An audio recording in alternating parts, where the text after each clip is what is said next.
We're going into some challenging information here and in the next section, so let me focus again. The idea that this is a lost cause that we're involved in here is no way is a lost cause. We take our power back, game over. So we can paint another picture. Please hold that thought, because it's very, very important we don't get pulled into fear by seeing what we're involved with. Now, Gino Krishnamurti said something very, very true when he said, if we can really understand the problem, the answer will come out of it, because the answer is not separate from the problem. They're indivisible. And you know, what I find in like some what they call New Age areas and stuff like that is, you mustn't talk about anything negative. Oh no. Well, correct me if I'm wrong, but I've never come across any knowledge that was negative. I've come across knowledge I'd rather not be true, but I've never come across knowledge that's actually negative. Ignorance is freaking negative, not knowledge, because you can do something with knowledge. And so the idea that, you know, we should be frightened of looking at things as they really are, I mean, it's just another version of looking the other way and hoping it will go away. It won't. So when people say, well,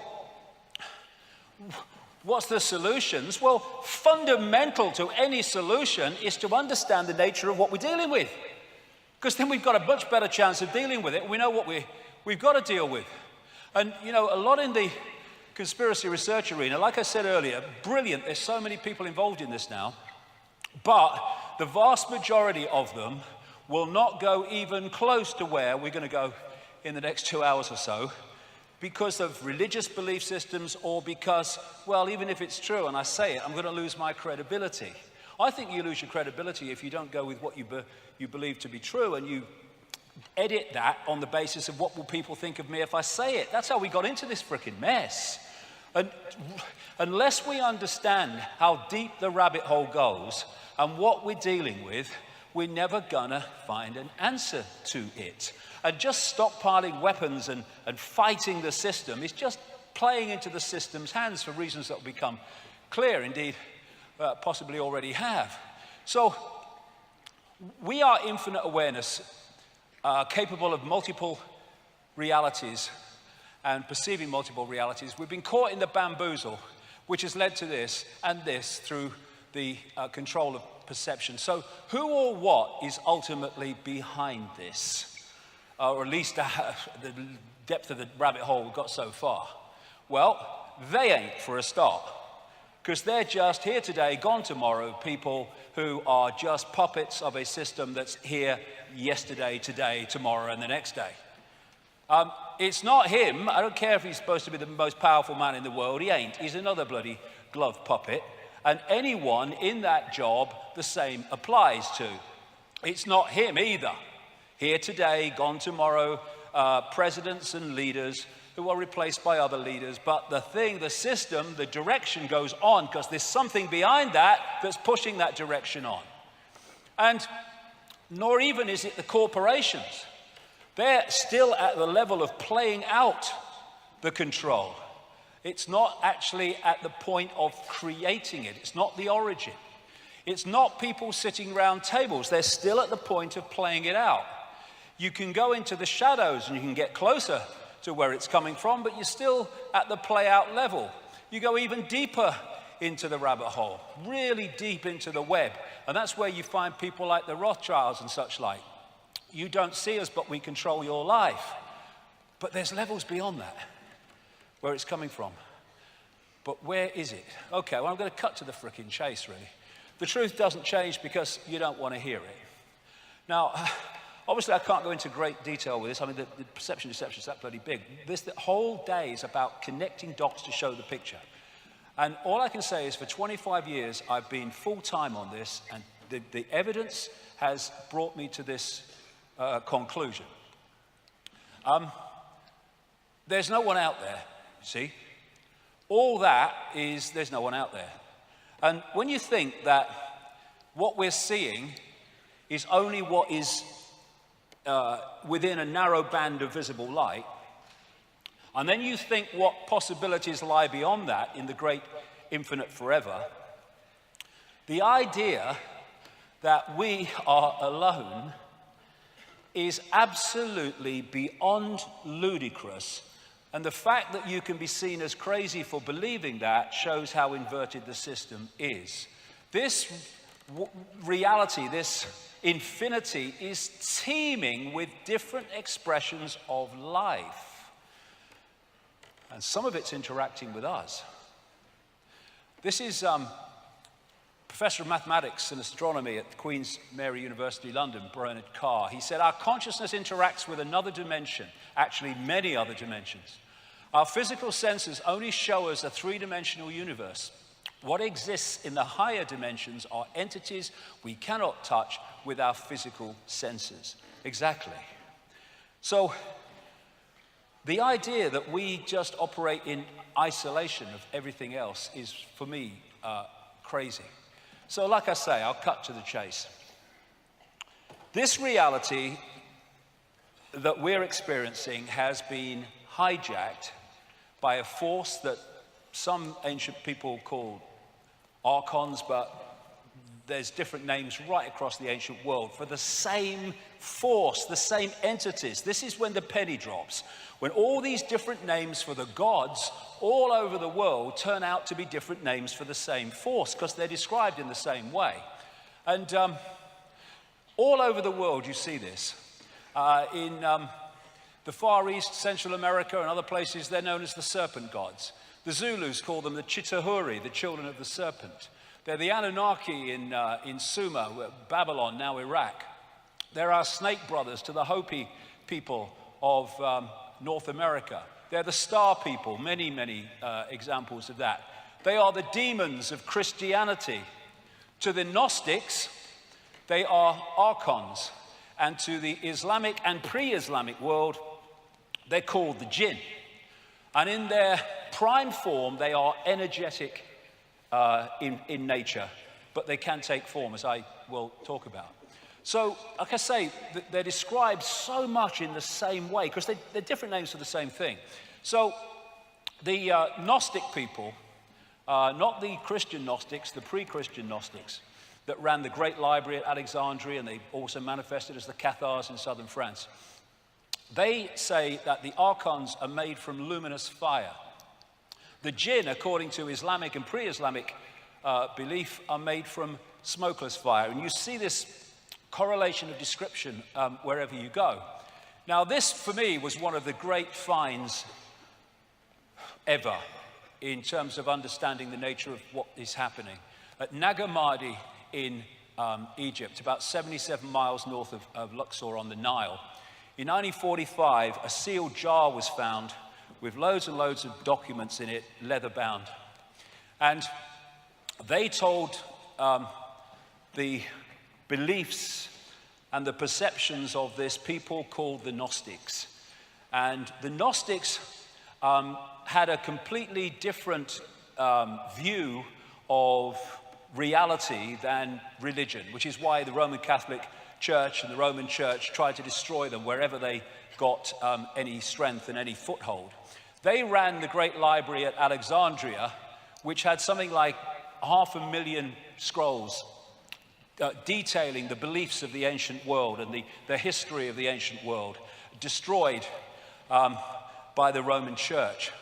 And like I say, the Cathars, who were destroyed again by the Roman Church in 1244, I think it was, at that place in France, Montségur, that fort on the hill where I've been a couple of times.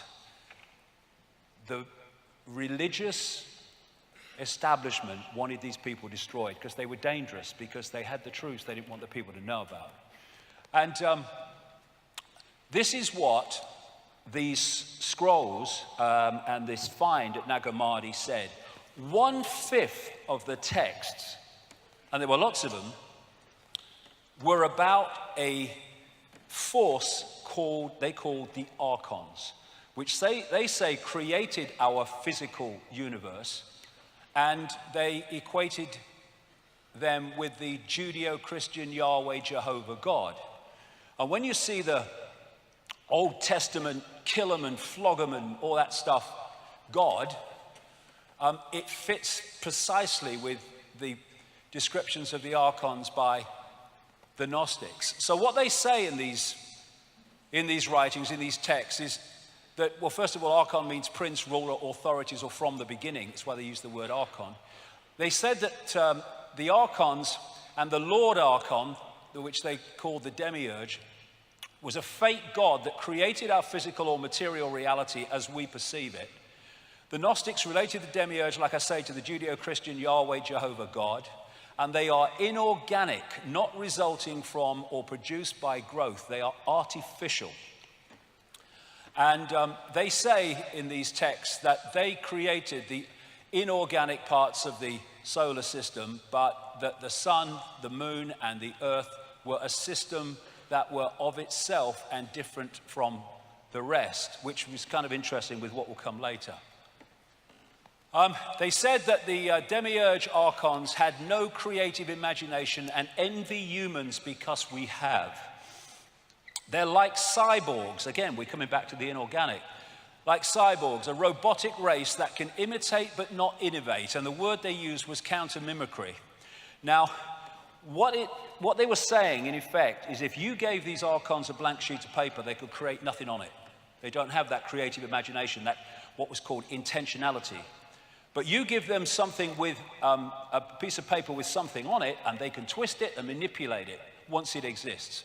And they used the term fantasia, because these entities, they said, just as the Islamic people say about the jinn, have the ability to create virtual reality illusions. They're mind parasites. They possess humanity and manipulate the way they perceive everything. And they say the word you could use more than any about the archons was deception. They are deceivers. And what they create is an inversion of the natural order, which will become so crystal clear as we go along. Why? Interesting, like we see these different names, and actually for the same thing. The classic Satan is called the deceiver and the demon of demons, as this demiurge is called the archon of archons, the Lord Archon. Now, as I've kind of studied this and put it together, it seems to me that what we're looking at is what I would call a self-aware distortion, and it's self-aware inversion. Now, this is why the first 2 hours of today was so important. Everything is conscious. Even a distortion is conscious. Even an inversion is conscious, but it's conscious in a way that reflects the inversion and the distortion. And if you look at what we call evil, it is live written backwards.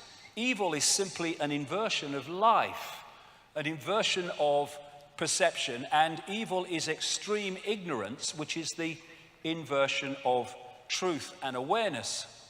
And because this force, this archontic force, shall I call it, is an inversion of life, that's why it and anything attached to it is obsessed with death, which is an inversion of life. And so you get the Satanists who worship these gods in their rituals obsessed with death. That's why they're attracted to churchyards and cemeteries and stuff. And so the death cult, which is what this archontic force and its followers are, is about destroying. It's about killing. And whereas the natural order is about life and abundance. And so when you look at the way the system, the archontic system that I'll come to, is destroying life. It's destroying life in war, but it's destroying life, the natural world. And it seems a contradiction, but it's not, because that's their world. The archon world described by the Gnostics is one of death, one of no creative imagination. It's a death cult, and all this pollution and environmental devastation is absolutely what it wants, because that's its reality. And the other thing about the archontic mind is it's what we call psychopathic. They're psychopaths, the definition of which is this: no empathy, no remorse, no empathy, no ability to put themselves in the feelings of those that suffer the consequences of their actions. Once you have no empathy, you have no limit to what you will do because you have no emotional consequence for doing it. No remorse for what you do, no shame. Parasites overwhelmingly. Why? Because they have no creativity of their own, so they have to parasite off the creativity of the target population. That's what the system does. Look at banking. What else is that but an exercise in parasites?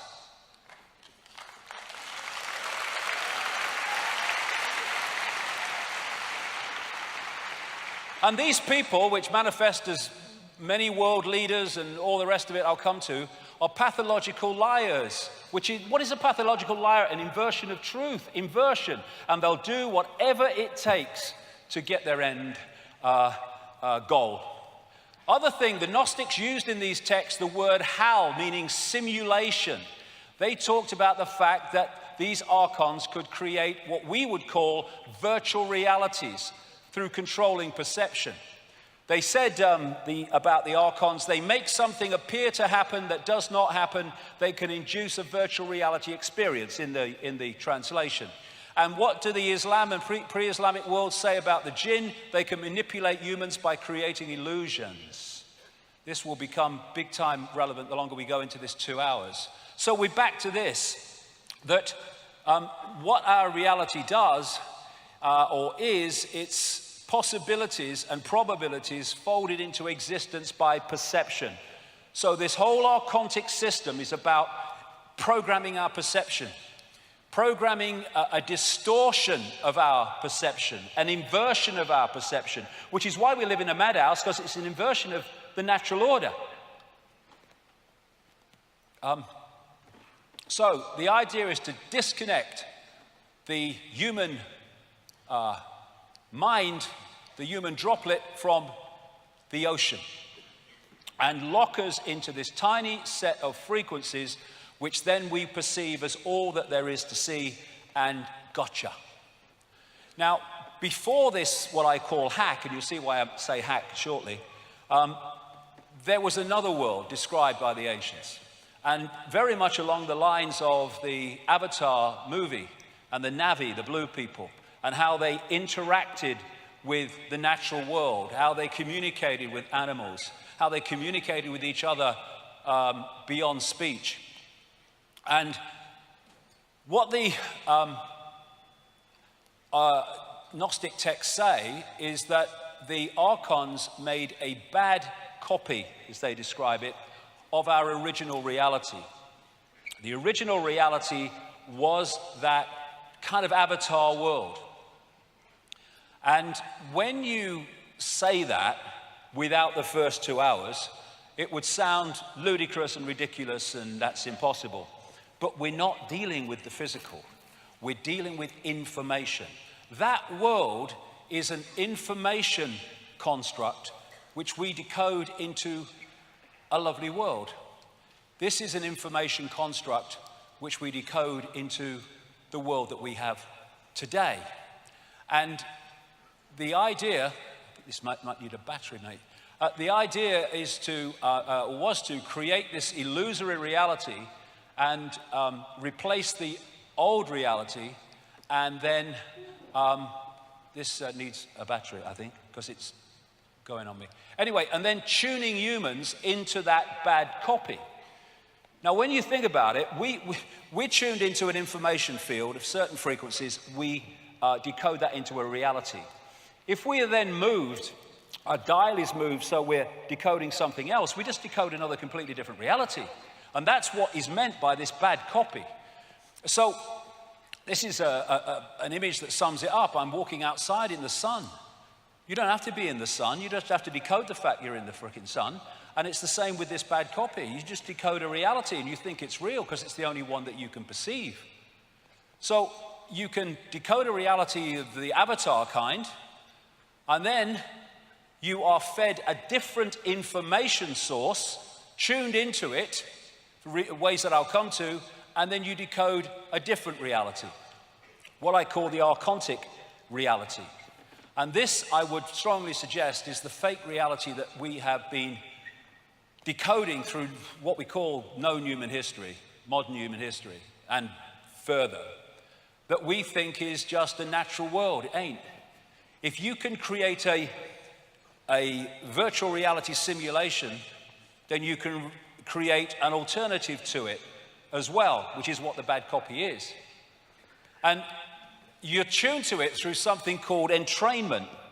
Entrainment is the process by which, if you have 3 violins and they're all plucked to the same note, therefore they are the dominant frequency, put another violin in there, either plucked to another note or not plucked to any note, and it will start vibrating in sympathy with them, because they're the dominant frequency. And if you can create a dominant frequency, then you can start to entrain the human decoding system into that frequency, and suddenly you're decoding a completely different reality. And once that happens, they gotcha. If you don't realize that's what's happened, because to you, well, this is how it is, mate. This is the world, isn't it? Well, what world is it? That's my question.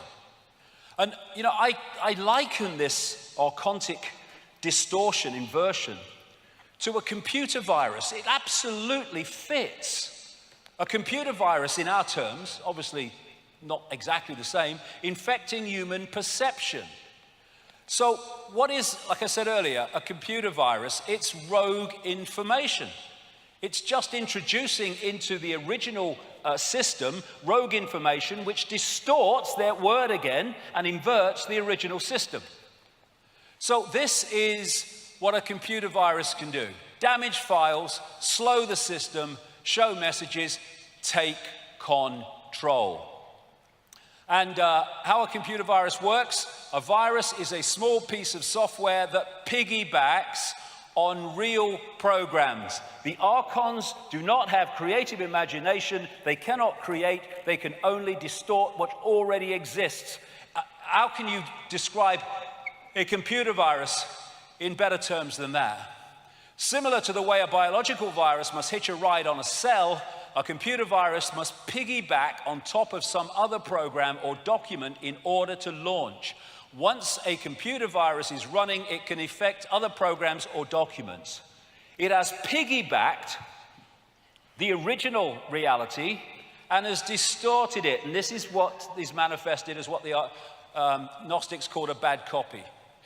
Now, we are taking energy sustenance from the energetic field. And we take energy from that field within the frequency band that we're vibrating to or resonating to. We can't take it outside of that band because we can't sync with it, like Radio 1 can't sync with Radio 2. So if you are a distortion and an inversion, you cannot get energetic sustenance from the natural order because you're not in that frequency band. So to get your sustenance, your energetic sustenance, you have to get it from other distorted energy which is in the frequency band that you are interacting with. And so the peoples around the world, the different cultures, etc., talk about the fact that these entities, it's a universal virtually description, feed off human energy, but not just any human energy. Low vibrational, as I would call it, human emotion. They feed off fear and anxiety and frustration and anger and conflict and war because they are a distortion of the natural order of love, of peace and balance. And thus, these archontic inversions, energies can feed off them. And so, it's very like in the Matrix where the machines, again, inorganic, were feeding off human energy. And so, while we, coming from the natural order perspective of love and peace and harmony, think that war and suffering and fear are a bad thing, to them, they are essential to their energetic survival. That's why they create them. This archontic inversion, which expresses itself in multiple ways, can't sync with that. That's what it needs for its sustenance. Thus, it has manipulated the structure of our society to generate it in unbelievable abundance. All these things that we talked about earlier, all generating low vibrational human emotion. And anyone thinks that, it's kind of just some airy-fairy imagination. This was what happened to the energy field, the Earth energy field, at the time of 9/11, when there was that massive emotional explosion in response to what happened in New York and Washington. We are impacting upon it. And this is just a few days ago in a newspaper. Babies smell their mother's fear to learn what to be afraid of. Mothers emit odors that teach their babies what to be afraid of, even if the fearful experience is one the baby has never been exposed to, according to this study. Even, in the frickin' womb, the new life is being prepared for a lifetime of fear. What is fear? Lunch to these people. They are feeding off all this emotion and low vibrational energy. And that's why the pressure is to create events all the time that produce more, and against going the other way that produce less. And so this scene in the Matrix was very much in line with what I'm talking about. The Matrix is a computer-generated dream world built to keep us under control in order to change the human being into one of these. And on one level, that's what we are. Generators of distorted emotional energy. And you talk to alternative healers and people on the true cutting edge of healing, and they'll tell you that virtually every illness is based in emotion. Because emotion creates energetic distortions, not only to be absorbed by these entities, this distortion, but also to be trapped in the body, which manifests then as dis-ease, disharmony in the body, caused by emotion.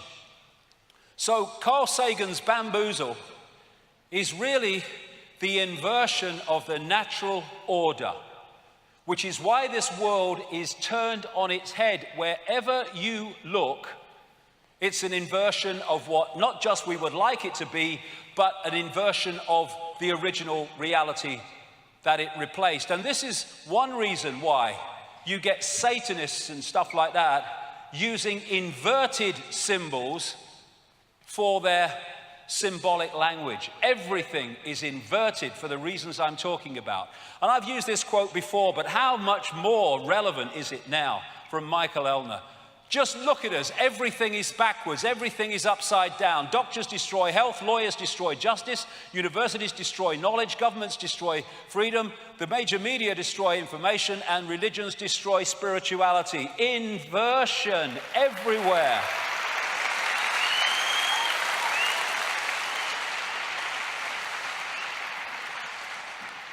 And these expressions of this archontic force are genetic liars, because lying is an inversion of truth.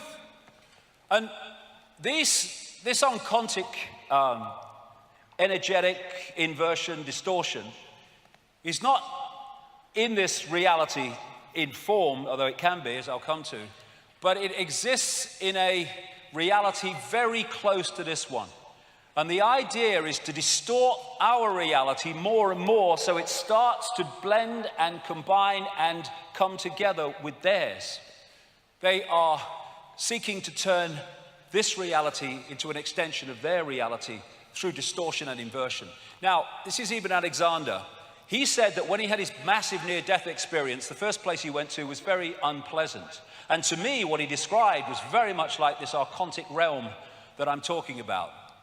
He said he heard the sound of rhythmic pounding that was distant yet strong, a little like a heartbeat, but darker and more mechanical, that keeps coming up. Cyborg. Like the sound of metal against metal, as if a giant subterranean blacksmith is pounding an anvil somewhere off in the far distance. Pounding so hard that the sound vibrates through the earth or the mud or wherever it is that you are. Reptilian, worm-like creatures crowded past him, he said, and sometimes rubbing against him with their smooth and spiky skins. Faces bubbled up out of the darkness and became ugly and threatening. The pounding intensified and became like the work beat for some army of troll-like underground workers. He became aware of a smell, a little like feces, a little like blood, a little like vomit, a biological smell, in other words, but of biological death, not biological life. And whatever, that fits absolutely the descriptions of these entities and this inversion. And they're seeking to bring their reality into ours by sinking their frequency. The Golden Age society, the way it's described, and again in the way the Avatar movie portrayed that society, was a heart society. This was the point from which they interacted with the world, the heart, which allowed them to experience reality outside the bounds of time and space. When you come from the heart, you don't do hatred. The heart doesn't hate. The heart doesn't seek to destroy. And so this inversion was about taking the point of interaction with the world from the point of love, heart, into the emotions. And how do we see now our society and how people interact with it from the level of emotional response and emotional reaction instead of here? And when that moves to that we interact with the world here, the world dramatically changes. And so, like I said earlier, with this heart coherence with the central nervous system and the brain, once we get into this, we start to disconnect from the heart, disconnect from beyond time and space, and start to have this as the governor of our perception. And if you take it in a computer game terms, the idea is to pull us into the lowest level where this archontic force works from. Now, these Gnostic writings have been estimated to have been buried in that sealed jar between about 350 and 400 AD, which corresponds with the destruction of the Great Library of Alexandria run by Gnostic thinkers. But it's suggested that they were possibly written about 100 AD.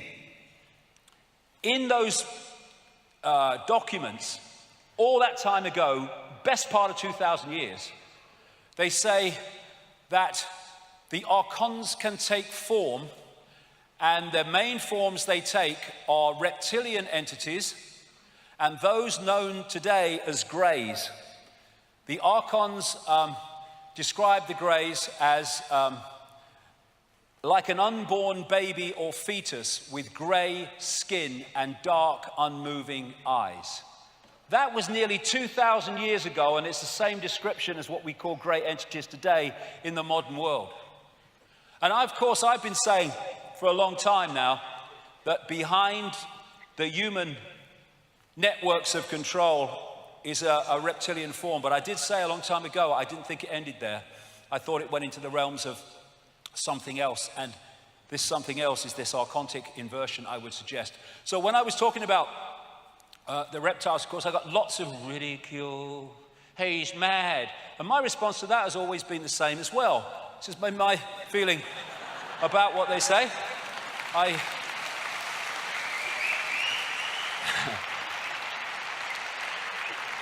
Because I simply want to know what the bloody hell's going on, me. Just want to know what's going on. Whatever it is, I want to know. And if people don't like it, well, they do the other thing. That's just as good. But is it madness, or is it seeing beyond the program? Like I say, condemnation without investigation is the height of ignorance. But they say it's rubbish, but they don't investigate it. And yet, when the Daily Mail runs a story from some chemist, scientist, a few years ago, who said that he thinks from his research that there are reptilian entities all around in other dimensions, then he was treated as dead straight because he's a scientist, so he must know what he's talking about.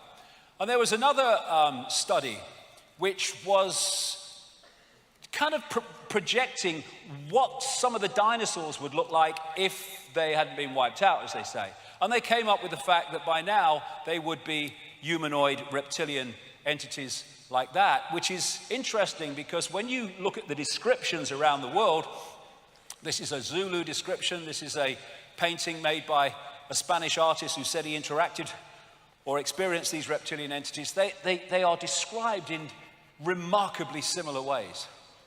And this is something called the Charney Project. And it's one of those kind of things that happen so often when I'm researching. I'll come to conclusions and I'll write it, and then something will come along and it will say, look at this. And long after I'd been writing about these reptilian entities, I read this article. I was in Nexus magazine, and it was by a whistleblower about a project called the Charney Project, Computer Interface Communication with Other Realms.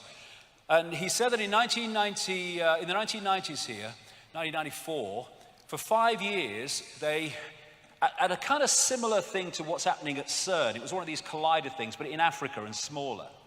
For 5 years, they interacted through computer systems with an entity in another dimension, another reality, and asked a total of 20,000 questions. And interestingly, this is what came through this entity, according to this Charney Project. A reptilian race was holding back humans so they couldn't grow. The entity said they had fought many battles against the reptile race in their own reality. Humans were more evolved spiritually than the reptiles, but they suppress humans with their technology. Their God is their technology. That will become seriously relevant later in the day. But look, what did the Gnostics say? That humans have creative ability, where the archons don't. It says here, more spiritually evolved than the reptiles, but we are suppressed through technology. And what I was talking about, tuning humans into the fake reality, this brings us to endless stories of the manipulation of human genetics. Some appear in things like the Bible, but you find them all over the ancient world, again, relating to these gods of different names, which turn out to be basically the same. So in the Gnostic writings, they talk about, and remember, these have been in a sealed jar since about 350 AD. They've not been tinkered with and changed like the biblical texts that were expressions of these in many ways, but were out in the public arena and therefore could be changed. These have been sealed all that time. The Lord Archon, what they call the Demiurge, said, "Come, let us create a man according to the image of God and according to our likeness, that his image may become a light for us, a vehicle for us." And this brings us to the biblical texts, which again are mirrored all over the ancient world. There were giants in the earth in those days, and also after that, when the sons of God came into the daughters of men, and they bare children to them. The same became mighty men, which were of old, men of renown. And, you know, in this Noah film in 2014, they symbolized the bloodline with the human finger and the reptilian-covered finger. Very, very symbolic and very true. Now, anyone thinks that all this genetic stuff is modern. It ain't. This is known as the genetic disc for obvious reasons. It was found in Colombia, and it is thousands of years old. And on this disc, which is incredibly well preserved, are images of human eggs and sperm that can only be seen under a microscope. And it talks about the birth process internally as well as externally, and the entities that it is portraying certainly ain't human. And you've got the Zulu, Chitahori, the children of the serpent, with Credo Mutra, who's well into his 90s now. And this is one of the paintings he did of descriptions of this Chitahori. And on one of his ancient artifacts that goes back at least 500 years, called the Necklace of the Mysteries, these images, these symbols, are used by the Zulu shaman to tell the story of Africa and the story of the human story. And pride of place at the front is a non-human entity and a human woman. And let's say that fits into that. And this is one of the flying saucer type image at the bottom. And I asked him what that was. He said, that's what the stories say the Chitahori came to Earth in. But this, he said, is symbolic of the interbreeding between humans and the Chitahori to create a hybrid race. This is the whole point. If you're at that level of understanding how reality works, you don't have to have literal interbreeding to change the human form into some kind of hybrid. You know, what we are doing is receiving and transmitting information. And if you change the information that the receiver, transmitter, decoding system is receiving, and that information relates to the human form, you can mutate the human form simply through getting people to decode that information. You see, the reason that radiation causes mutations is because it distorts the natural order of the body energetically, and then that transmits itself as a mutation of the form. Form is information. Change the information, you change the form if you can get the original form to decode that information. In other words, you transmit it on the right frequency. And of course, they're doing all this stuff now, as I said earlier. Now humans are doing it at our point of understanding. And so once you were locked in, once humans were locked into this fake reality, they were into this round and round the garden world of limitation and suppression and control that we've been in ever since. And Carl Sagan, who knew far more than he was saying, he wrote a book called The Dragons of Eden about the impact of, in many ways, reptilian genetics upon human behavior and human personality. And he says, in effect, you can't really understand the human personality unless you understand the reptilian part of the human form. And one of the things he was massively referring to was the reptilian brain. Everybody has what they call a reptilian brain or an R complex, and it very much relates to emotion. And it's my view that before this genetic tinkering took place, either the reptilian element wasn't there, or it was much less influential, much smaller in its impact than it is today. This is the kind of thing that smacks on the brakes when someone walks in front of your car. It doesn't do critical thinking or working it all out. It's reactive. It's constantly scanning the environment for dangers of various kinds to the operating system. And this is mainstream science. From the reptilian brain, we get primitive and emotional responses. Lunch, for a start. Cold-blooded behavior and territoriality. Mine, it's mine, and you can't have any part of it.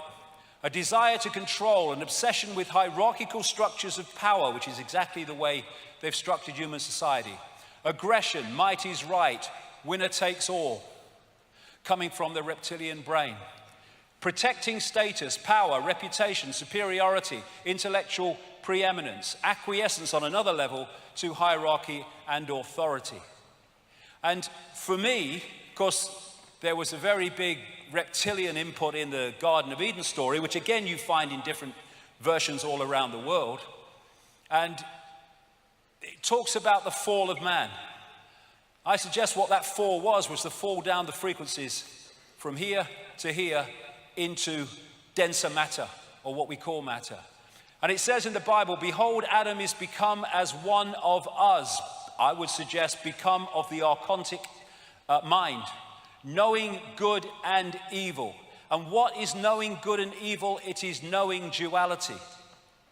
When you're in a reality based on oneness, based on the heart, which doesn't do duality, then there is no duality. Everything just is. But when you start to pull that unity, that oneness, into different elements of itself, then you can get polarity, you can get duality, and from duality comes conflict, and from conflict comes the energy that they seek, from love to fear, into duality. And so, as we've gone through this period of known human history, this computer virus, if you like, this distortion, has distorted the waveform energetic level of this reality, and we are decoding it through into holographic distortions, like wars and conflicts and people dying of hunger in a world of plenty, where it's all about me instead of all about what is right. And we're locked into this frequency band, thinking it is all that there is. Now, of course, throughout known human history, this theme of possession has been going. Some entities possessing someone and taking over their mental and emotional faculties, their sense of reality. And what that is that on one level, like I said in the first 2 hours, we are an energetic field. You can photograph one level of it, the auric field. And from that auric field is projected the holographic so-called physical world, physical self.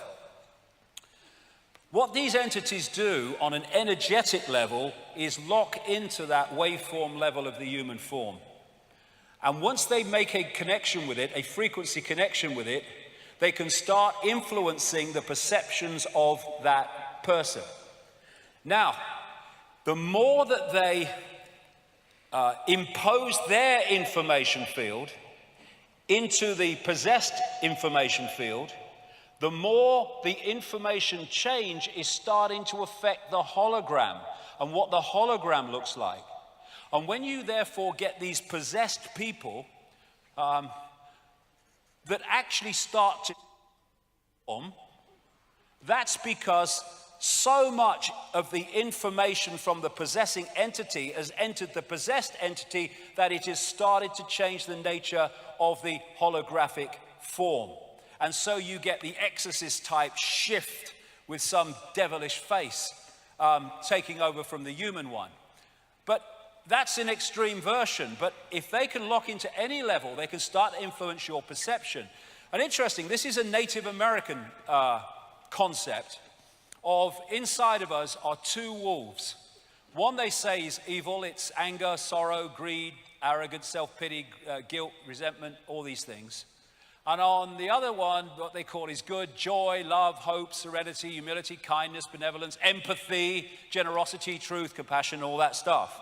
And they say, which wolf wins? And they talk about human nature. Well, it's human nature, mate. But is it? Is that human nature? Or is that the distortion seeking to impose itself on human nature? And imposing itself so much that that concedes itself to that and collectively creates a world that reflects that. Which one wins?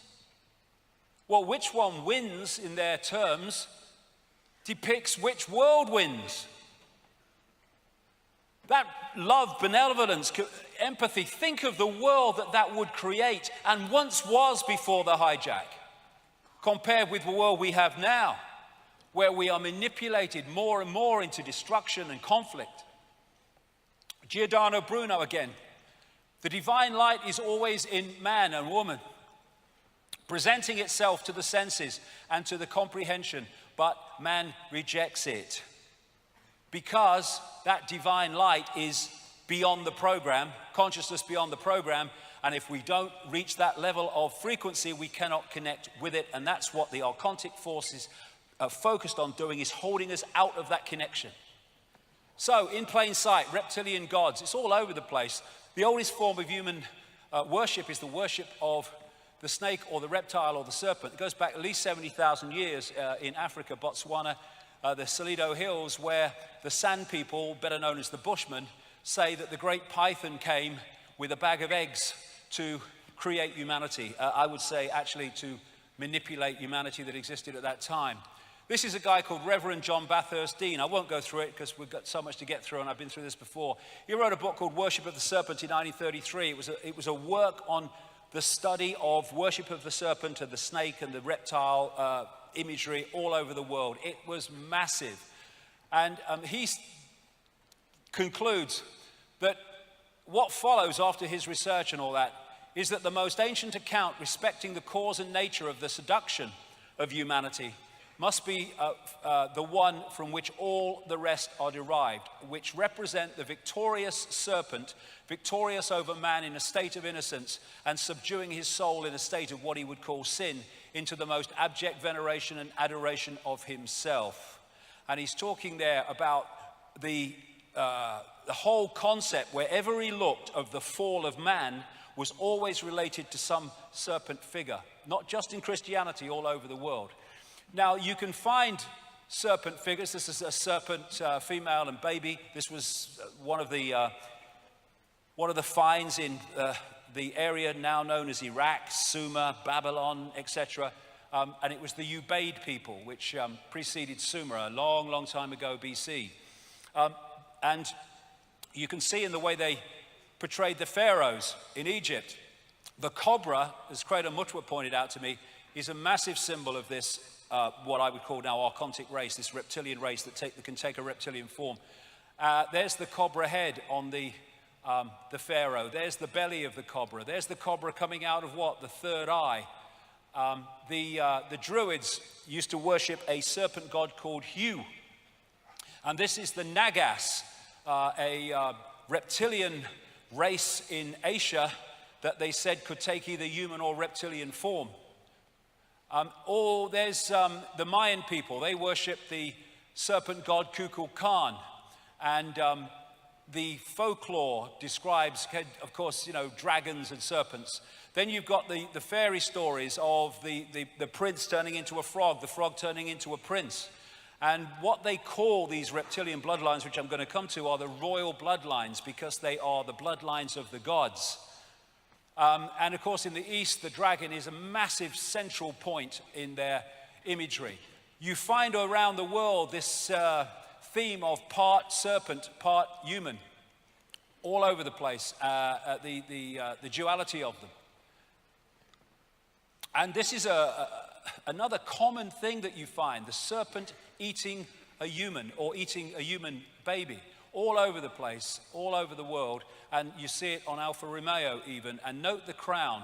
Note how often the crown is used, because these are considered royal bloodlines, these particular serpent archontic human bloodlines, which I'm going to come to.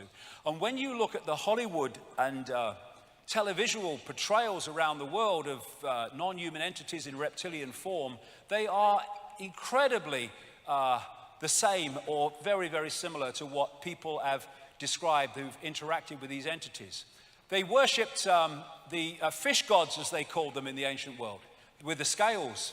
And the fish god priests used to wear a hat like that because it was a fish head. And all the way through, this same theme has come into the Roman church, into the Christian church. And there you see the mitre, the fish head, the same as the worship of the fish gods in the ancient world. And there you see it in this country as well. So what you're looking at is secret societies. They worship a certain force, a certain god.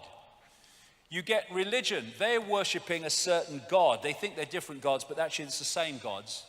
And then you get Satanism, and at the level of Satanism, they are more knowingly worshipping the archontic satanic gods. But in the end, all these different forms, although the vast majority of them have no idea that's the case, are ultimately worshipping this force with tremendous implications that I'll come to. So, I mentioned these bloodlines. This archontic force does not operate in this dimension in the sense that this is not its frequency. So if it wants to pull it to be its frequency, but it can't be its frequency at the moment. So it needs a vehicle within visible light to work on its behalf while it works from the hidden. And so certain bloodlines were created specifically to be that vehicle. Human, archontic, human, reptilian hybrids. And you see the symbols of them with the number of times you see reptilian imagery in the coats of arms of the aristocracy and stuff. Of course, the City of London, the financial district, which is massively involved in the global conspiracy, also has tremendous reptilian imagery. Now, these bloodlines are like the in-betweeners, if you like. You've got the visible light frequency band, and you've got the entities outside of the band. These are the representatives within this frequency which can interact with this frequency and do the bidding of this hidden force. And like I say, it's like the scientist who can't work inside a tank with something that's dangerous, so he puts the gloves on and works from outside the tank and works in it through the gloves. If you take the scientist to be this archontic force, the tank to be our reality, and the gloves to be these bloodlines, that is the dynamic that we're looking at between this hidden force and the one we see. So what has been created is a hierarchy coming out of the hidden down into the seen to create and direct a society that generates maximum low vibrational energy and systematically imposes the virus upon our society more and more and more. And these bloodlines have a particular DNA. And what is DNA? It's an information field.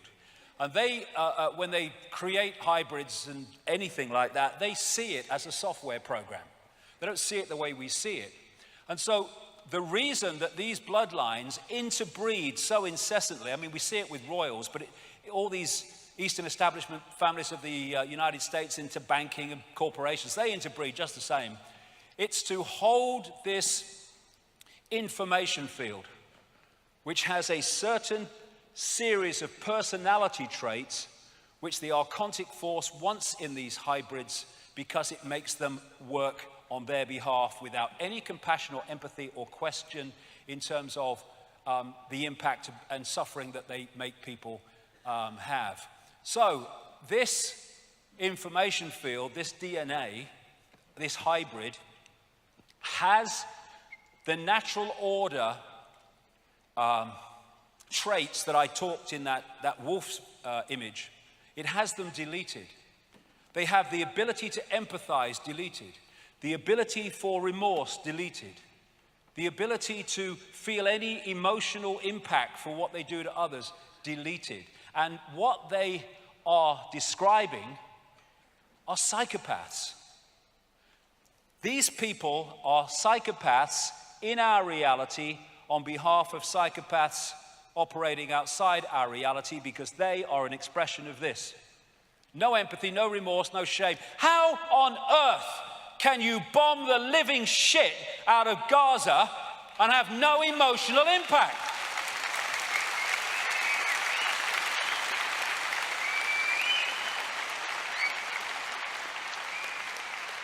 How can you lie to justify the invasion of countries that kill and maim millions? How can you do that? Only if you have no ability to empathize and you have no emotional consequence for your actions. So, you think politicians are on the world? No, it's something very different, which the major politicians are an expression of. Some know, many don't.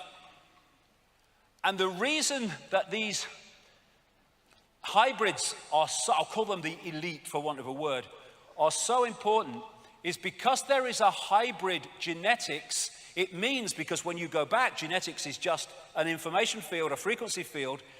The frequency of the hybrid is closer to the frequency of the archontic entities than the general run of the human population. So the ability to possess, control, and dictate their behavior is far more powerful with the hybrids than it is with the general population that have a different genetics. And this is a Swiss clairvoyant called Anton Steiger, who was telling the story of his life in an article. He wasn't talking about any of this stuff. He was just saying experiences he's had. And this was one of them. He can see beyond what we call the physical into the energetic levels. When I see people in business or politics who are particularly trapped by the material world, for example, I notice that they no longer have any light bodies at all. In many of these people, the point of light at the heart chakra, here we go, which is otherwise always present, is no longer visible to me. What do we call psychopaths? Heartless people. Instead, I see something like a layer of shiny tar around them, in which a monstrous being in the shape of a lizard can be distinguished. When such people speak on television, for example, I see a crocodile shape manifesting itself around the person like a concave mirror. I don't see the light of their throat and forehead chakra. And I've talked to people all over the world that can see beyond the physical, who don't describe exactly the same, but it's very, very similar in terms of this possession. There you go, there's one of them, look. It's just a trick of the light, don't worry.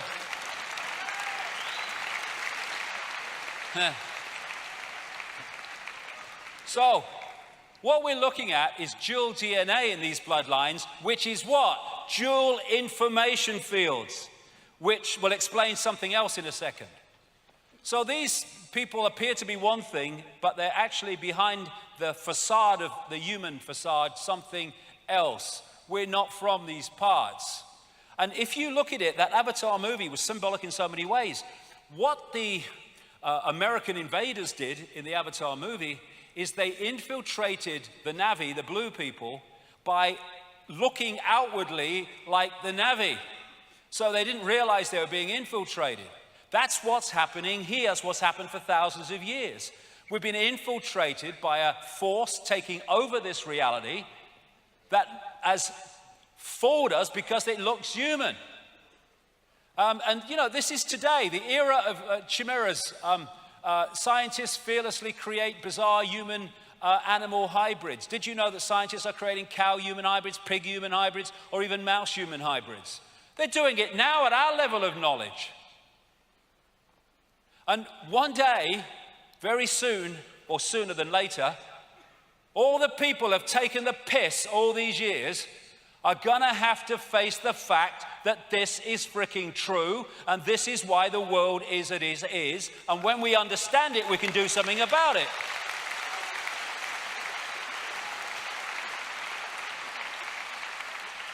So shape-shifting. Another thing, you know, I'm supposed to be kind of off with the fairies. It's so simple once you understand reality. Shape-shifting is possible, shifting from one form to another because the body is not solid. And I talked just a few minutes ago about dual information fields because of the dual DNA. And what we have is the DNA, which is one information field, the DNA, which is the human information field. And what happens is, as one information field becomes dominant, it changes the holographic projection of the dual field. So, most of the time, virtually all the time, when we see them, they are projecting the human part of their dual DNA, which projects into the holographic world as a human-looking hologram. When there's a shift, they could do it at rituals, and they can also do it when they go through really extreme levels of fury and emotion, emotional anger. When the reptilian or the archontic part of the dual DNA information field becomes dominant, then the hologram reflects the information in that part of the dual DNA. And to the observer, and that's all that's happening, someone has shifted from one shape to another. All that's happened, there's been an energetic shift, and the observer has first decoded the human and then decoded the shifted information field, and to the observer, that person has shifted from one shape to another. It's just the way two different information fields are being decoded by the observer. People send me things all the time, and they sent me this one a long time ago because it looks like reptilian eyes. I'm not saying it is, but it's just a symbolic example of how people have described to me, because the eyes go more than anything. They say the eyes are the windows on the soul, and that's absolutely true. And interestingly, a friend of mine has an associate who went through a study to, well, I don't kind of agree with it, but I don't know him, but to develop iris scanning technology. And it involved him scanning, he said, 2,300 eyes or pairs of eyes. And he said to my friend, the most amazing thing about the research, as he looked at the eyes at very, blown up level, that around 4% of those he looked at appeared to be of reptilian type in appearance. That's about 4 or 5% is the figure that keeps coming back to me over the years.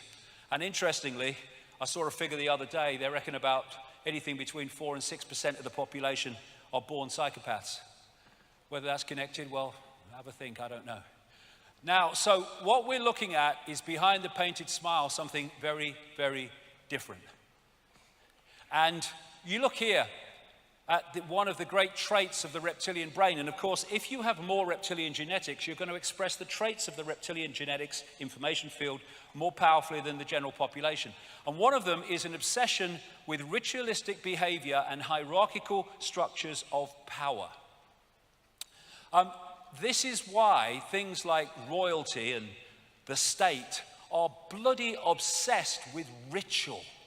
It all has to be at a certain time, in a certain place. It goes round and round, ritual, ritual, ritual.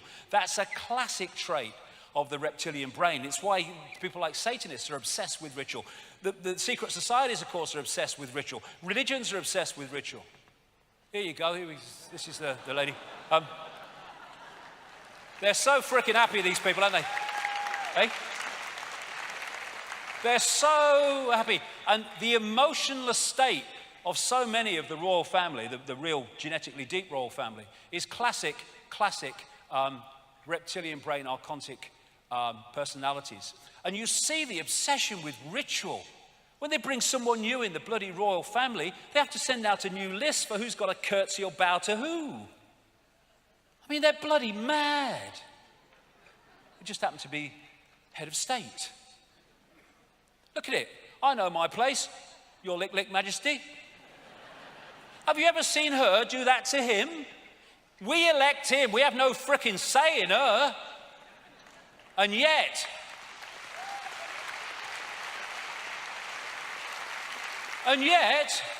all these professions that are supposed to be serving the people and anyone who wants to become a citizen, they don't have to pledge allegiance, an oath of allegiance to the people or the countries, to her, to the frickin' monarch.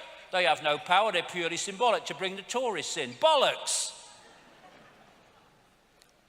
They're not even bloody British, the German royal family. Oh, look, Philip, is that the Luftwaffe? I mean, what the fuck?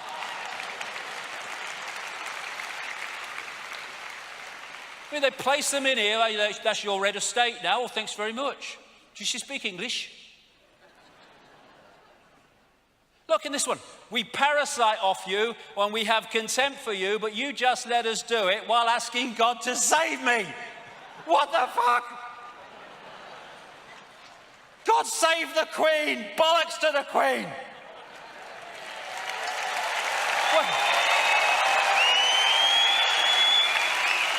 And I have to bloody smile.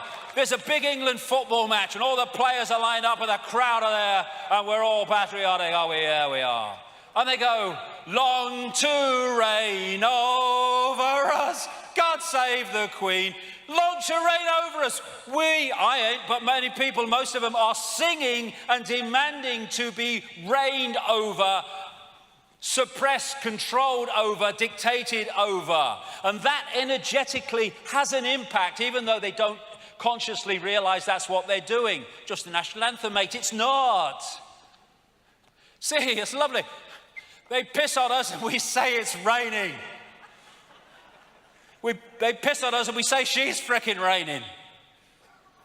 There you go. And I think this guy's made the best statement ever about the Queen. I do. I love it. I think that's brilliant. It's fucking lovely. That's just absolutely perfect. Give that man a knighthood.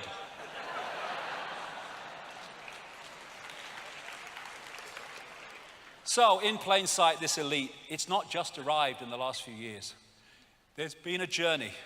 It goes way back further than this, but you can pick it up in this ancient period when these very advanced societies, compared with much of the rest of the world, started to emerge in Mesopotamia, Sumer, Babylon, Egypt, the Indus Valley, and China. And these bloodlines came out of these ancient societies. The Chinese emperors used to claim the right to be emperor because of their genetic descendants from the serpent gods. And this is a major place they came out of, Sumer and Egypt, which became Babylon, which is now Iraq. The fact they're bombing the shit out of this place over and over and over and over again is because it has massive energetic, I can't go into it now because it's too long even for the time I've got, but it's got massive energetic significance globally. And they're creating massive energetic mayhem there for much deeper reasons than just on the surface. So these bloodlines started moving up into Europe under different names. They became the hierarchy that established Rome and the Roman Empire. Eventually, they started to locate in Britain, and then they had the British Empire. Wherever these bloodlines have focused themselves or located themselves, a freaking empire has followed. We now have the American Empire, though they will not call it that. And eventually, as this virus spreading, this influence spreading, reached a certain global point, we had global Babylon. And global Babylon came when all the European powers, not least the British Empire, went walkabout all over the world, creating all the bloody colonies. And at that point, there was a resistance to the colonies, and they appeared to pull back and let the empires fade. That was only on the surface. What did I say right at the start? The best form of slavery is if you don't tell them.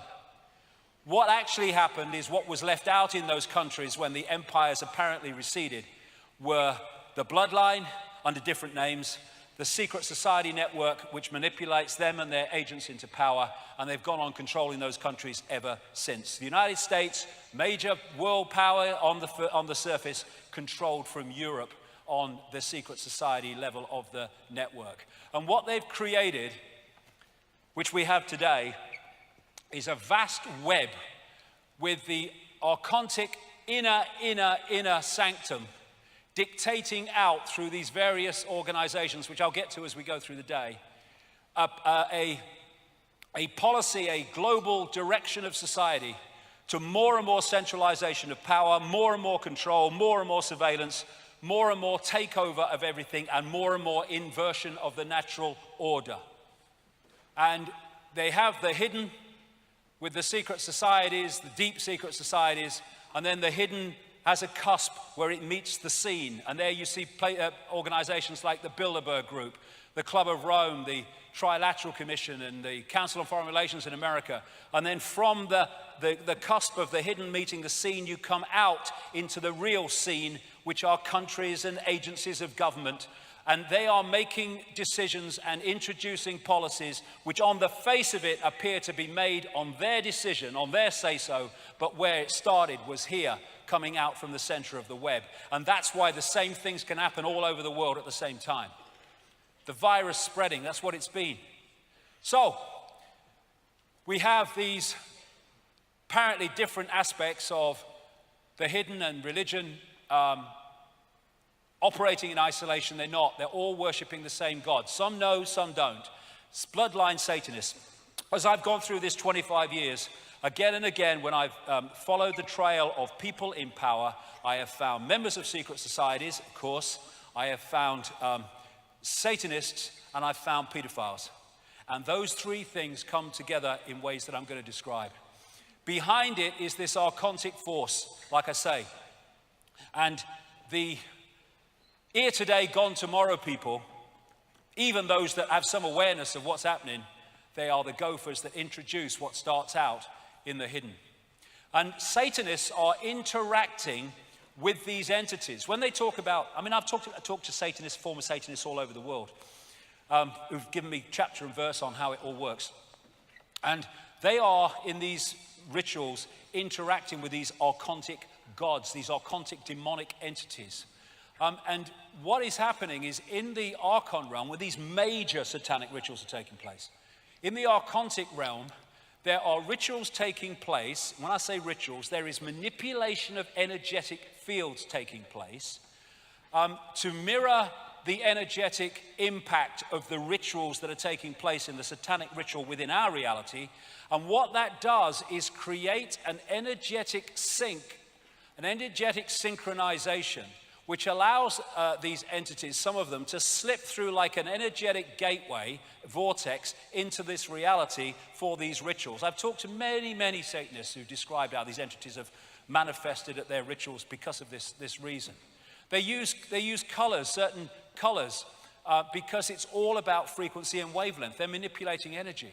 And you see these colors again and again in the pomp and ceremony of the the royal family and stuff like that. And this is David Berkowitz, who was the son of serial killer in New York many years ago now. And he said in letters to a Christian minister in jail, yeah, I did it, but I did it on behalf of a satanic coven. And he said this in one of his letters, absolutely spot on. Satanists are peculiar people.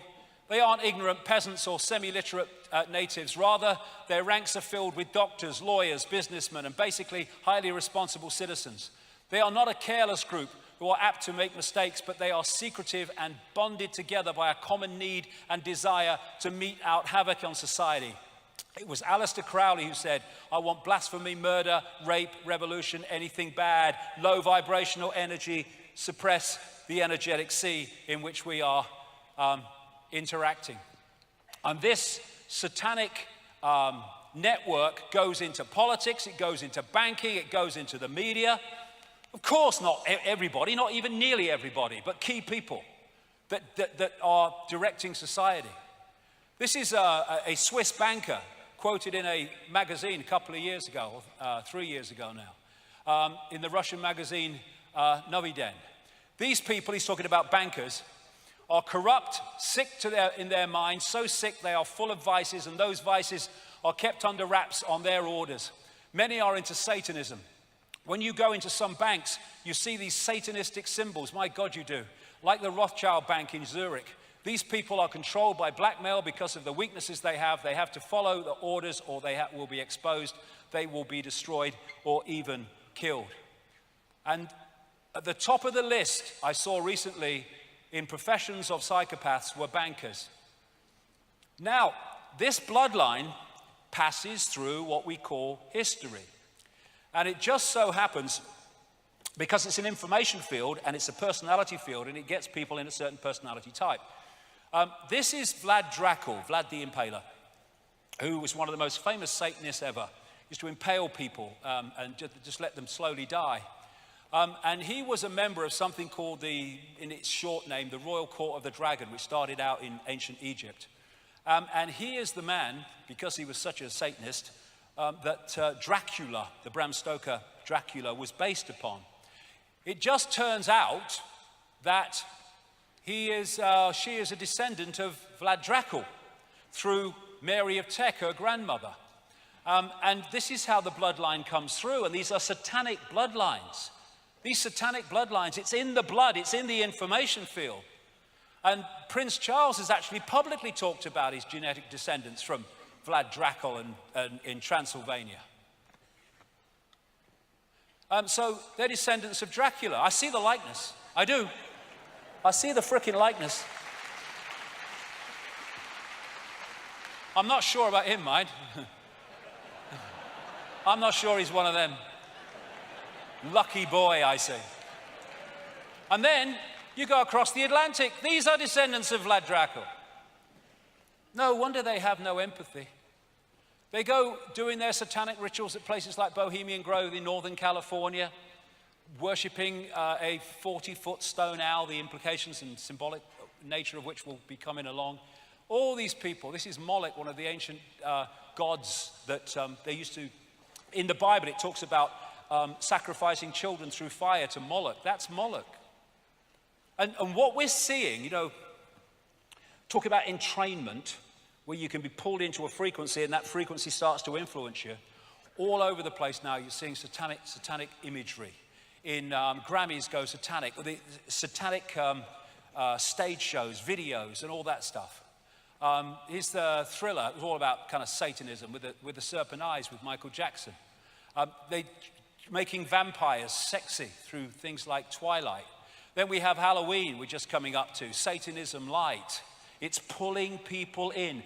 The real Halloween sees phenomenal numbers of children and others, but children sacrificed all over the world. It's one of the great satanic ritual days. And now they've got kids turning it into a form of Christmas, which is another form of their ritual, which I'll come to later. And the real trick or treat was when the Druids knocked on people's doors and demanded a sacrifice of a girl, and then, you know, sacrificed her, killed her, and burnt her on the bone fire, where bonfire comes from. And now we're having kids do it. trick-or-treating. It's pulling kids into this frequency. And here we have in America, a satanic temple to distribute materials to school children in Florida. And there was an Australian Satanist who, just before he died, wrote a long document about Satanism and its influence, not as an apology, he supported it. And one of the things he said was that they do rituals on particular points on the Earth's energy field, particularly powerful vortexes, and they do their really dark, horrific rituals because they are seeking to lower the vibrational frequency of the energy field, the energy sea in which we interrelate. And this is what he said. What is most people do not realize is that Satanism is a ritually based practice, and that this repetition has over time left strong impressions upon the morphic field.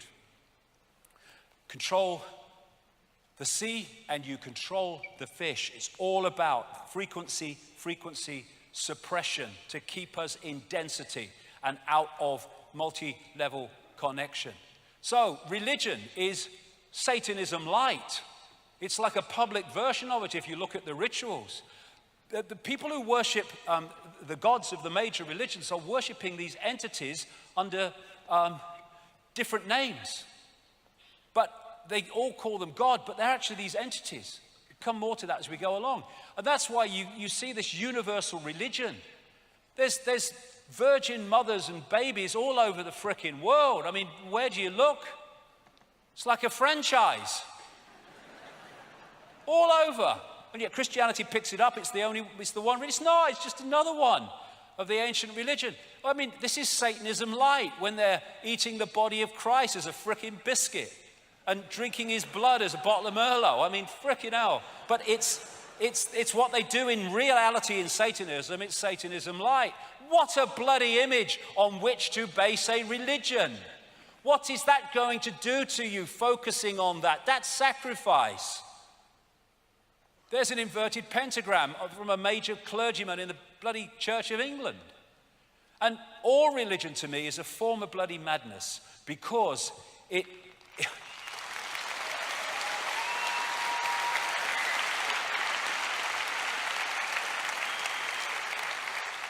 it's so squeezing the perception of possibility that you only need what it says between these two covers to understand the friggin' world, even though you don't even understand the friggin' book. And so, boom, all that's gone. You can't think that. You won't be one of us. Bloody good. And then you got people kind of going through this every year because Jesus did. And because some mate of bloody Mohammed was cut up hundreds of years ago, they do it on the day it's supposed to have happened every year. It's freaking insanity. Religion summed up. Eskimo. If I didn't know about God and sin, would I go to hell? Priest. No, not if you didn't know. Well, why didn't you tell me? I mean, that's it, innit? Did I say the world was mad? I might have mentioned it. Religion, you couldn't make it up. Oh, sorry, they did. They did. They did. Yes, look, he's going away to condemn gay marriage, look, you know what I mean? Unbelievable. Unbelievable. And look where these major religions came from. These major points that I told you the bloodlines came out of. When you look at Sumer, Babylon, Egypt, out of there came Judaism, came Christianity, came Islam, came many other of these sub-religions. And as this guy said, Robert Ingersoll, there can be but little liberty on earth while men worship a tyrant in heaven. The question is, given the Gnostic writings and the other information from cultures galore, what is the nature of that tyrant in so-called heaven? Now, into this mix comes this. I said earlier that when I investigate people in power, invariably, not all the time, but invariably, you come over secret societies, Satanism, and pedophilia. There's a reason for that, and it fits into what I'm talking about. In 1998, I put this book out, The Biggest Secret, which exposed former Prime Minister Ted Heath as a Satanist, child-killing, child-sacrificing, child-torturing pedophile.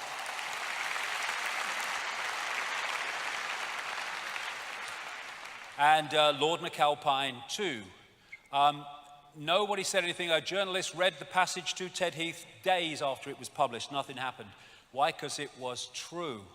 And when Lord McAlpine was suing all and sundry for not naming him, hundreds of thousands of pounds for BBC, didn't name him.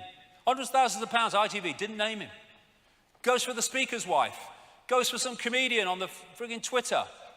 In my book, I said what he was. And on my website, again, while he's suing all and sundry for not naming him. And now it's blowing fricking open, and they are desperately trying to put the lid on.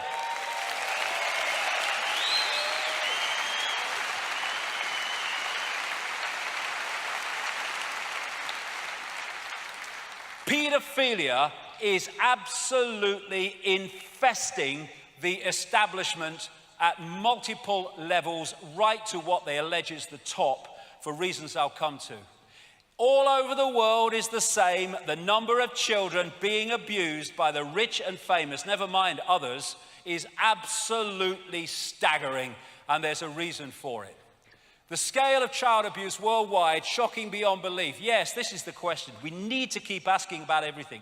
Why? Then you might find answers. Why is Satanism and pedophilia so interrelated and interconnected? Well, this is a Central American shaman, Don Juan Matos, who said this about entities, the archons that he called the flyers, describe him in the same way, feeding off the energy of children.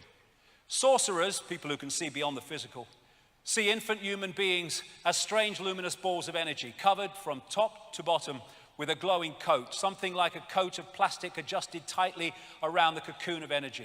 The glowing coat of awareness is what the predators consume, and when a human reached adulthood, all that is left of that fringe awareness is a narrow fringe that goes from the ground to the top of the toes. That fringe permits mankind to keep living, but only barely. What they are after is the energy of children before puberty. We see puberty as a hormonal chemical change. That is merely a holographic expression of an energetic change in the waveform information field. They want that energy before that change takes place. And so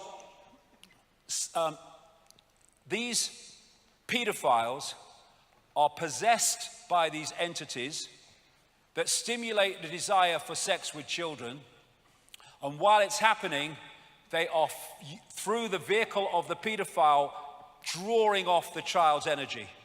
And the reason that you have so many pedophiles in the upper echelons of society, he said advisedly, is because they are the bloodlines, the dual DNA bloodlines, most possessible, most possessed, and therefore the best vehicles for feeding off children by these entities. That Australian Satanist said this in that document: politicians are introduced by a carefully graded set of criteria and situations that enable them to accept that their victims will be our little secret. Young children sexually molested and physically abused by politicians worldwide are quickly used as sacrifices. In Australia, the bodies are hardly ever discovered, for Australia is still a wilderness. And this is what is going on. This is what Ted Heath was doing. And this is why this guy got away with it all those decades. He was supplying children to the rich and famous, and if he went down, they all went down. That's why he was never prosecuted, even though they knew what he was doing. He is a doorway to the cesspit, because he was the doorway to so many of the rich and famous, the archontic hybrid bloodlines that were feeding off the energy of children thanks to him. Daily Express, Jimmy Savile was part of a satanic ring, stands back in amazement. Of course, because they're interrelated. Knighthood from the Queen, she didn't bloody know. Come to that in a minute. Knighthood from the Pope, no need for amazement. Roman Catholic Church, and I tell you what, the reason he became the first Pope in 600 years to resign in office will be shown eventually to be related to this subject, among others. So, we've got all these kind of pedophiles, famous pedophiles. Thomas Hamilton, the guy who killed all those kids in Dunblane, he was a pedophile and supplier of children to the rich and famous in Scotland. Ted Heath, I talked about. George Bush, have come to him. Kissinger. And this man, Lord Mountbatten, member of the royal family, of course, inner royal family, was a known paedophile. And who did Jimmy Savile say publicly, not in this context, of course, introduced him into the inner circle of the royal family in the 1960s? Lord Mountbatten, the mentor of Prince Charles and Prince Philip. And close to the royal family ever since, decade after decade after decade. The frickin' Yorkshire police knew what he was doing. They didn't bloody know. Are you having a laugh? When are these bloody police officers going to get their asses in gear and start knocking on Buckingham Palace?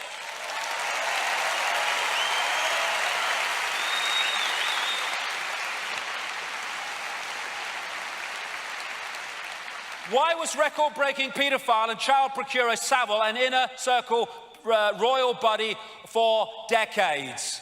I knew about him in 1998 when a close friend of Diana for 9 years before they fell out, called Christine Fitzgerald, told me all about him and his necrophilia, sex with dead bodies, death cult.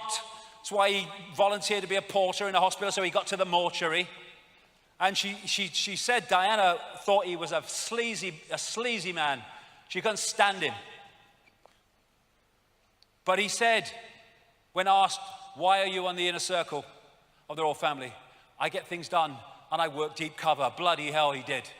Bloody right he did. And that's why his back was always covered. Who, what, where, when, and with whom? The reason they're desperately trying to put the lid on this is very simple. When the truth comes out about all this, the political and royal establishment will collapse. That's why they're trying to do it.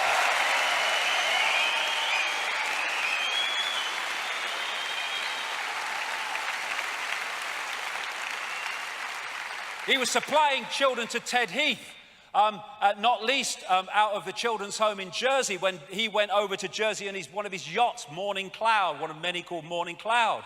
This has come out through other people now.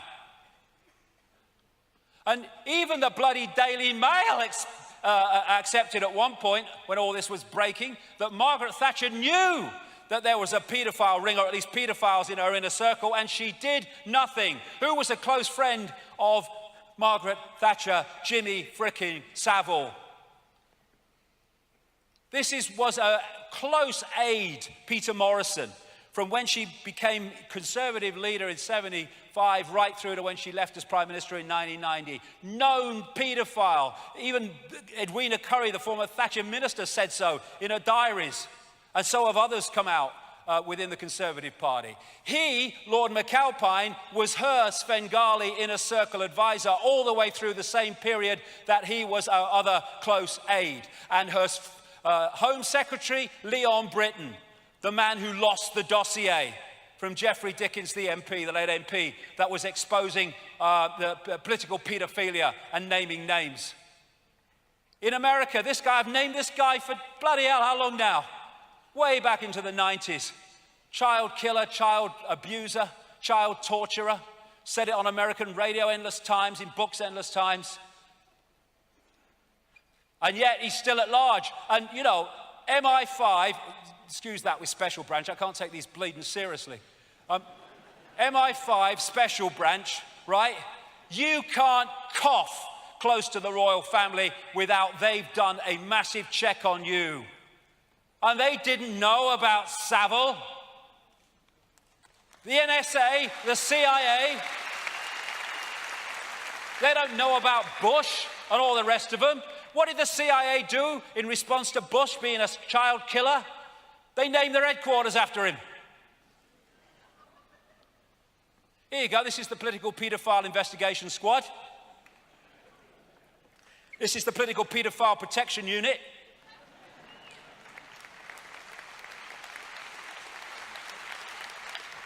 And we keep coming back to the big picture. These are protected because paedophilia has to be protected because of its energetic significance to that which controls the system from the unseen. So Geoffrey Dickens, he had this dossier which he gave to this guy. He's a nice bloody man, isn't he? Now, one of my sources was Andrea Davison. She was a lady that represented the abused at the North Wales inquiry, care home, what a joke. And she worked, was an operative within British intelligence. I met her in the 90s. Lovely lady. And she's now on the run in South America because they fitted her up for a crime that appears not only she didn't do, but actually never took place. And the judge who, in her absence, because she had new people and got her out of the country, the judge that awarded a jail sentence was the lawyer representing the famous names seeking not to be named in the North Wales inquiry, while she was representing the victims, and he never said what his connection to her was when he was the judge making the fricking sentence. And he gave her some of the infamous Dickens dossier with the names on. And her house was raided by North Wales and Derbyshire police, who took it away never to be seen again. It's a massive fricking cover-up. Here you go. Oh shit, right, usual strategy, order an inquiry and make it, go nowhere, sorted. Except that it wasn't. Here you go, we'll leave no stone unturned except for those with our people underneath.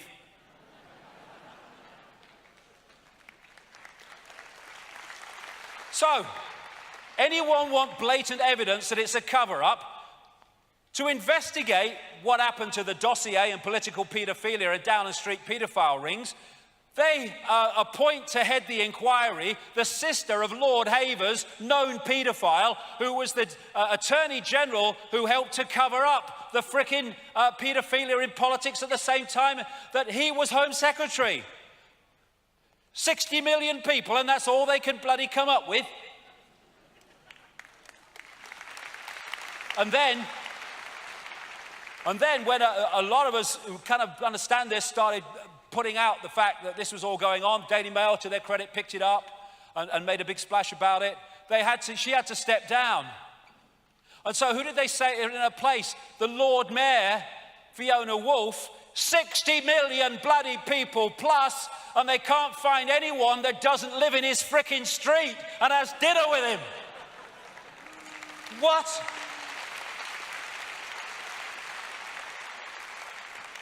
How much evidence do people need? How much evidence do the media need that this is the most blatant cover-up, because the establishment would fall and the monarchy would be fricking history if this came out?